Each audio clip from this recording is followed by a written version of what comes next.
ৰাজহুৱা শিৱ মন্দিৰে ৰূপালী জয়ন্তী বৰ্ষত ভৰি দিছে।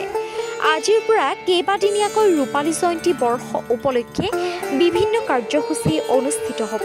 আজিৰ পৰা 4 দিনীয়াকৈ অবিৰত ভাগৱত পাঠ আৰম্ভ হৈছে। আজি প্ৰথম দিনৰ কাৰ্যসূচী অনুসৰি ধৰ্মধ্বজা উত্তোলন, স্মৃতি তৰ্পণ, বৃক্ষৰোপণ অনুষ্ঠান সমাপন হোৱাৰ পিছতে ভাগৱত পাঠৰ শুভাৰম্ভণি হয়।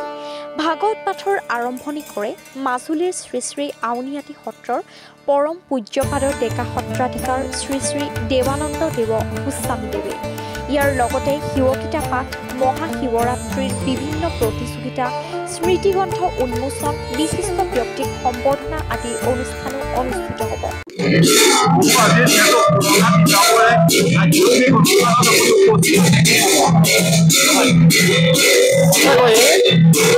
কিতাপৰ মন্দিৰ ইয়াত ৰাইজৰ যিটো সম্প্ৰীতি আছে, যিটো সমন্বয় আছে, যিটো সহযোগিতা আছে, সঁচাকৈ ক'ব লাগিব সকলোৰে সম্প্ৰীতিৰ মাধ্যমেদি এনে এটা অনুষ্ঠান আয়োজন কৰিছে।